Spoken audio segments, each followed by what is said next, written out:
Drones are quietly rebuilding cell towers, refineries, and roofs into 3D models nobody climbs to inspect. Most of you have never heard this name. One platform now covers cell towers, wind turbines, solar farms, refineries, and commercial roofs. It's been doing this since 2016. David Tran is the CEO and co-founder of Optelos, leading a team that turns those images into decisions companies actually use. Tran got his start in wireless, not drones. He first watched them used on the job inspecting cell towers, and something clicked. Before that, he spent over 20 years in telecom. He started as a software manager at MCI, then ran a business unit at Fluke Network. In 2016, he co-founded Optelos. Drone data was piling up, unstructured, and nobody could get real insight from it. A cell tower job that once took 4 workers 6 hours now takes 2 workers 30 minutes, saving 75% of the cost. In 2021, Optelos partnered with Division 7 Roofing to bring this platform into commercial roofing for the first time. In July 2025, Mitchell Capital invested in Optelos to help it grow. Tran's philosophy is simple.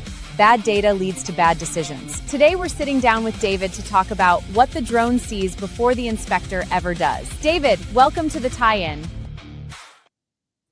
All right, Keith, David, and Ryan here live on the tie-in. Ryan, are we going to arm wrestle who's going to nerd out with David Tran this morning, or am I just passing it over to you? David, welcome to the show, brother. Keith, Ryan, my friends, excited to be here. Man, nerd out. You speak my language now. Let's go. Let's go. David, Ryan, kick it off, brother. Ryan, kick it off. It's always a pleasure having a conversation with you, David, both about what we have going on presently and the possibilities of the future. So, kicking this thing off the right way, before Optelos, you spent over 2 decades in telecom and network technology, starting as a software manager at MCI, automating network inventory, later running a business unit at Fluke Networks, huge company, and leading product marketing there. What was happening in that industry around 2016 that made you walk away and build a company just to make sense of drone data? Yeah, no, great question, Ryan. Yeah, when we started, again, I was running the business unit at Fluke Networks. We did a lot of work with the mobile carriers, AT&T, Verizon. If you kind of roll the clock back 2015, that was really kind of when drones were starting to become a thing, right? The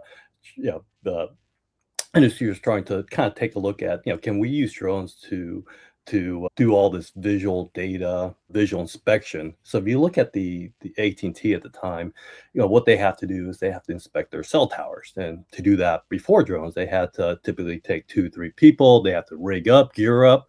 They have to climb these towers. They're 200-300 feet high. And it's just, it's dangerous. You're putting workers at risk, safety hazards, right? You're taking 3, 4, 5 days to kind of get all this inspection data, and you have to do it for compliance when they have to redesign the cell towers and put up new antennas. So that really requires a lot of visual data, right? Basically capturing things like the height of that tower, how many antennas do I have? What's the vendor? So all that was really kind of done manually at the time. AT&T started using drones, and they quickly realized, hey, drones are great, but man, I'm getting massive amounts of data, right? The visual imagery, thousands of pictures. And at the time, they didn't know what to do with that. They were storing that on USB drives, on people's hard drives, and they just couldn't really kind of make sense of the data.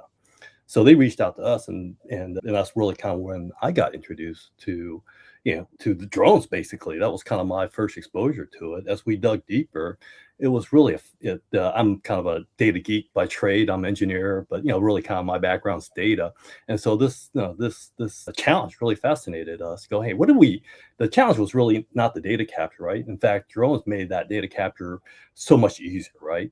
But now the challenge is, man, I got this volume of massive unstructured data. If you're kind of like me, right? Think about it.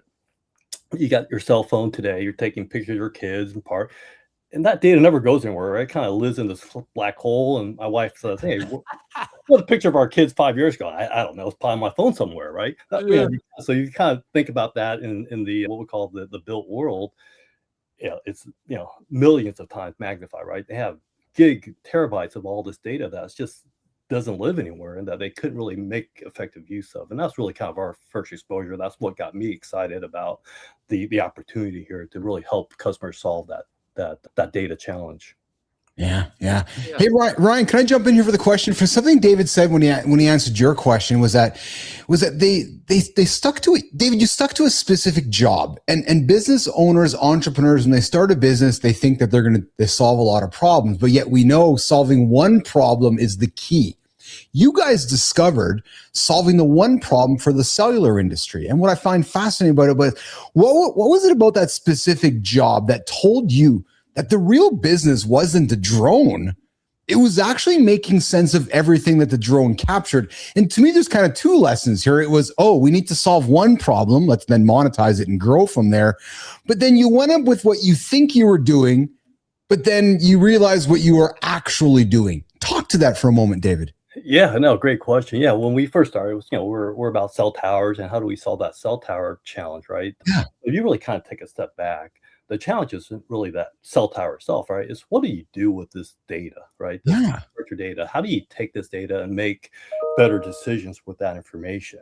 And so you kind of then extrapolate that out to the rest of the world. And, this is the way we talk about is, really kind of, you take a step back and you think about what we call the invisible built world, right? Just think about all the thousands of cell towers that have to work together to deliver your mobile service. Think about the miles, hundreds of miles of distribution and transmission utility grid to deliver power, right? All the infrastructure that required for you to, drive safely over bridges.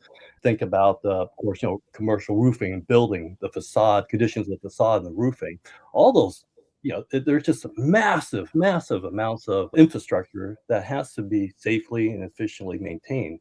How do you do that, right? That was, as we took a step back, that was really what we saw was it's challenging, right? Most of these assets were built years ago. How do you safely and efficiently maintain those assets in a way that allows you business to scale without always having to dispatch people, having to add more resources to do those types of inspections? So before we kind of even talk about drones and digital twin and all the cool things that I think we're going to hit on today, you just really kind of think about the challenges. How do you maintain this built world, right? It's staggeringly complex, right? In terms of all the things that have to come together, the massive amounts of data that has to get collected. And that was really the challenge that we saw was, how do you provide insights to this data, right? It's not about the data, right? No one wakes up and go, man, I'm going to go out and I'm going to build a digital twin, or I'm going to collect out, right? That's really not what people are trying to do, right? They're just trying to get some insight from that data so they can basically solve these challenges. Yeah. How do you do that? And that was really the what we saw, and that was really what we built up Optelos to really kind of help our customers solve these kind of challenges of maintaining that built world. So one thing I want to point out to everybody who's listening right now is the particular nature, especially of cell towers. This was something that David and his team made apparent to we here at Division 7 early on, because we were just curious guys. And especially as we went into the 5G technologies, David, you explained to me in the past of how, the particular angle of these antennas on those towers is so important.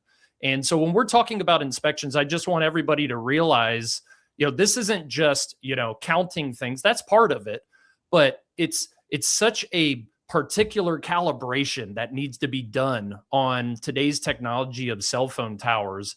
And that's why when we start getting into these conversations about digital twins and the very, millimeter accuracy that Optelos can provide is so important for today and what's going to be here in the future. Yeah, that's a great point, Ryan. If you look at the cell towers, right, those antennas, if they're even a couple of degrees off, that dramatically impacts the service, the power that's being delivered out, from that antenna. So the accuracy in terms of being able to measure antennas to, 1 degree, the tilt of that antenna to 100th of a degree, those are the challenges that the industry was trying to solve, right? Imagine you got a technician hanging off a tower trying to measure that with a measuring tape, right? That's Keith, what they were would doing you do before, that? right? No. Keith, are you crazy enough to go a couple hundred? No.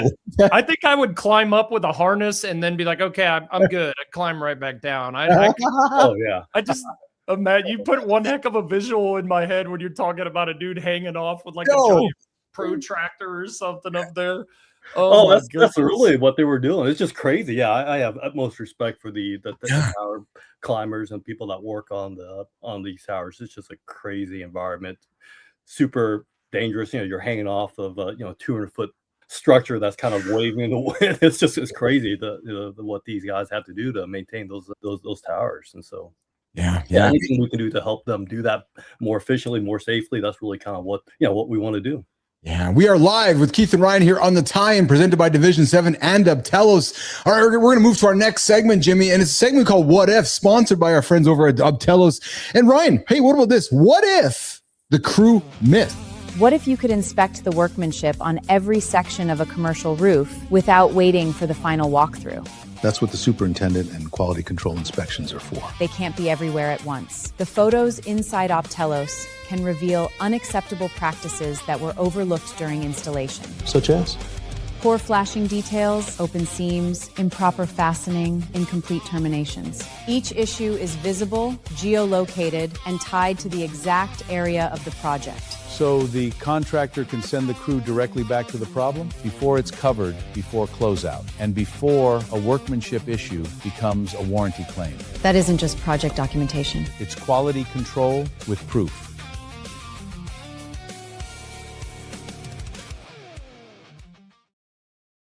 And David, let's stay here. What if this segment? What if the crew missed? David, why don't you start off? This segment brought to you by Optelos. Break this segment down for us, David Tran. Yeah, no, we can probably spend hours on this, but you kind of boil it down, right? It's really the way we look at it is the first thing is if you can't see it, right? You can't see these issues. You can't measure it, right? And if we can't measure it, we can't plan it, we can't budget it, we can't account for that.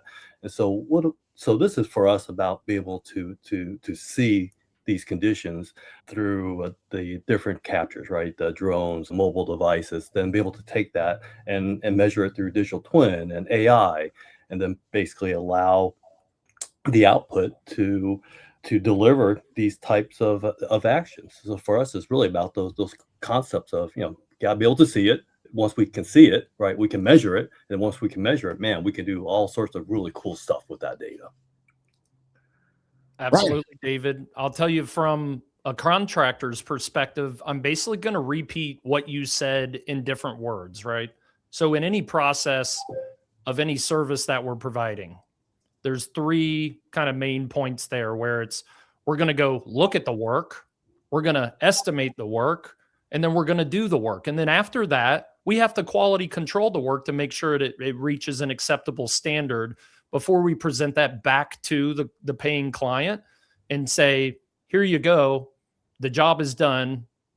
And, we get on to the next activity there. So this provides us a world where we don't miss these things. And the best part about it is not only are we seeing things from a visual perspective, there are different ends of the electromagnetic spectrum that we can utilize, thermal and other things like that also plug into the Optelos environment that are just more tools in the tool belt, making our job that much easier, making our quality control and processes that much tighter. So it's a bad thing when people miss, though, Keith. These are nightmare scenarios for us, depending on what it is, right? Small service contract, not a big deal. We'll probably get another chance with the client. Yeah. We can clean that mess up. But when we start getting into industrial warehousing, massive multi-million-dollar contracts when it comes to new construction or re-roofing, if something starts going wrong and continues going wrong, we're talking about massive insurance claim or cash outflows that could seriously damage or even shut down a company depending on their size.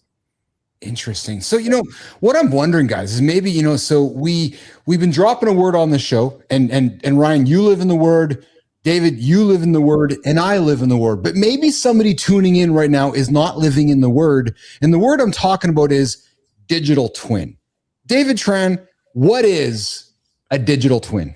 Yeah, great question. Yeah, we throw that word around, much like AI. So if you really look at digital twin, it's just a 3D replication of whatever that object is, right? So digital twin just allows us to basically provide the users with a 3D replica of that object, a roof, a cell tower, a structure, so that they can inspect it just like they were on site without having to be there, right? So they can do walkthroughs, they can measure, can really do anything that they want on this three-dimensional replication of that physical object. So it just allows a bunch of capabilities around doing that inspection without always having to be on site to collect that data.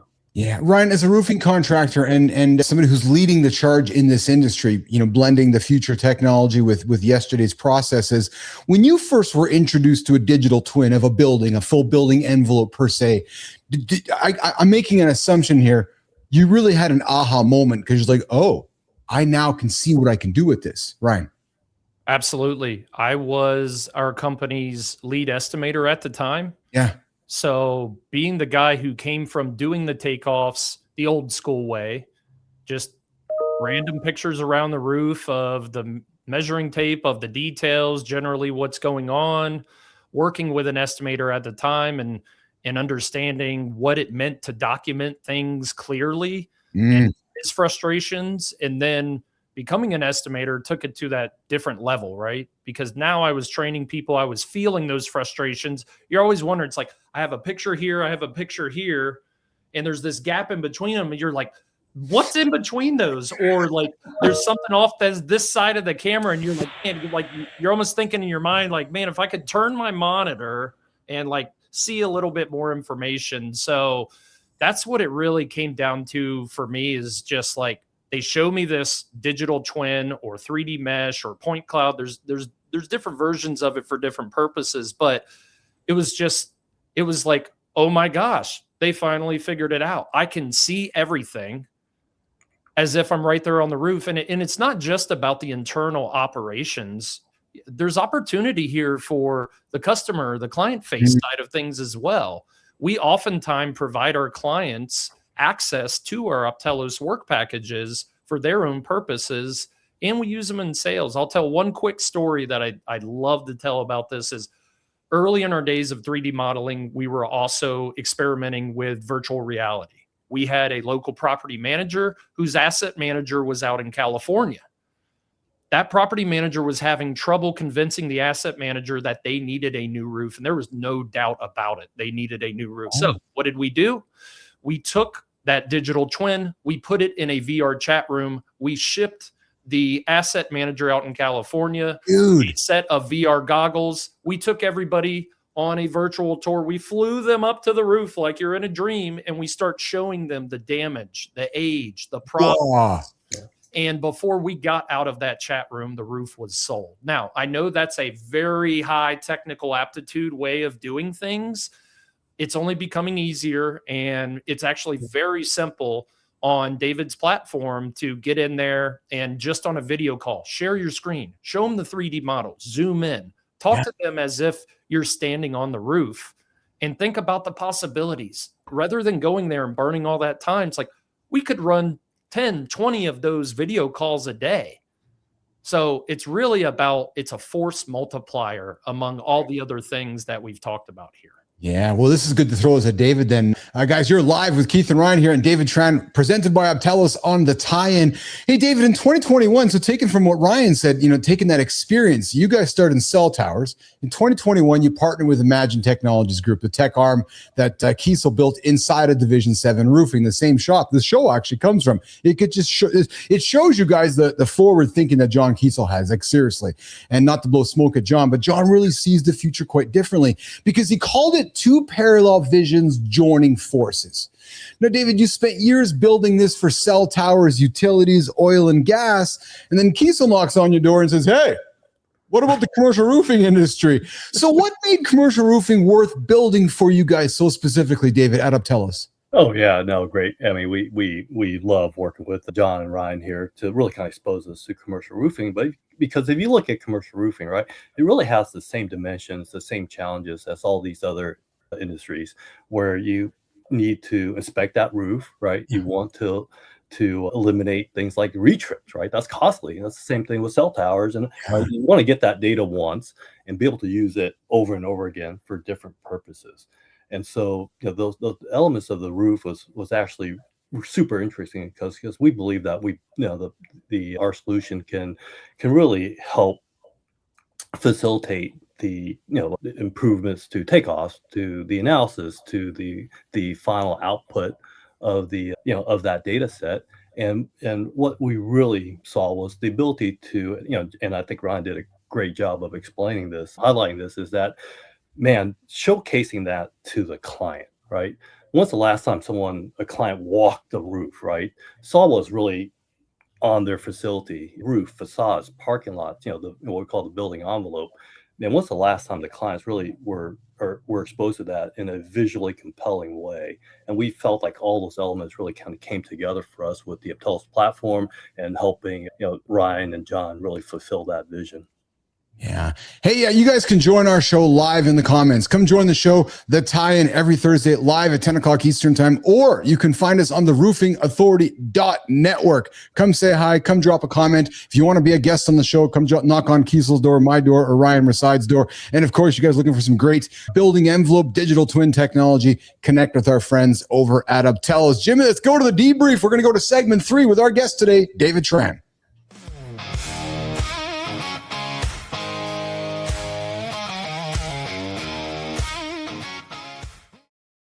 Back with Keith and Ryan. Ryan, why don't you tee this one up, man? What's up with Mitchell Group and Optelos? Ryan Resides.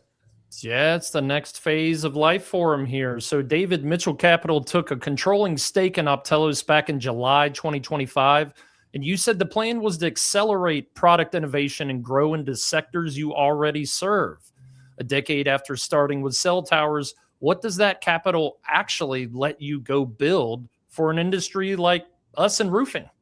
Yeah, no, great question. For us, we really kind of, as we, kind of looked at the industry and kind of where it was going a couple, 3 years ago, it's really around the building out our digital workflow. And what does that mean? Right? For us, it means really kind of 3 things. It means applying artificial intelligence, AI, computer vision in a way that makes sense, right? Not just, drawing a box around an image, but how do you take that and overlay that on top of a digital twin to provide context to where those issues are, right? So be able to inspect an image through artificial intelligence, computer vision, and then projecting those defects and issues and conditions on top of a digital twin, so you have context. And so we're making a lot of investment around AI and computer vision as it relates to digital twin.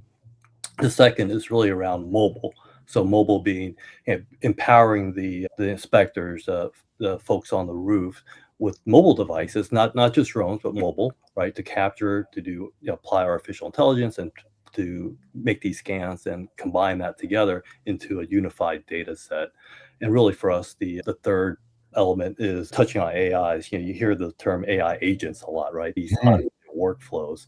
And that's really one of the big investments we're making, is being able to automate these workflows, what we call democratizing AI, so that, just like you're using ChatGPT to ask it a question, you can do the same thing for roofs, right? Show me roofs that have AC issues across the state range, things like that, right? So being able to really kind of extract all that information from a chat interface rather than having to go and look through a bunch of pictures. So really for us, it's really investing in the world of AI and applying that to inspections, roof inspections.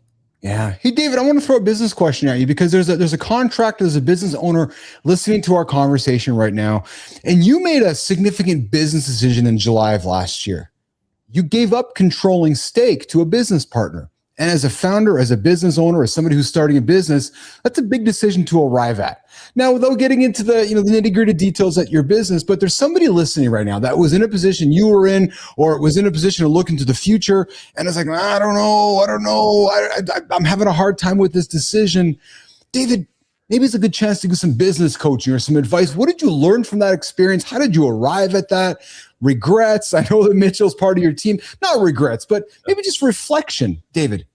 Yeah, no, it's a great question. Yeah, no, it was a hard decision for us, right? It was, do we continue kind of in our current size and growth and try to do that organically? Yeah. And that takes time, right? Yes. To do that, and takes resources. And as we took a step back, we said, man, the space that we're working in and delivering solutions for is massive, right? Man, we believe that through Mitchell and the investments that they're making at Optelos, we can accelerate what we're doing. And because if we can accelerate, we create a massive, what we call enterprise value for everyone, for the owners, for our shareholders, and get there much faster than we can do independently.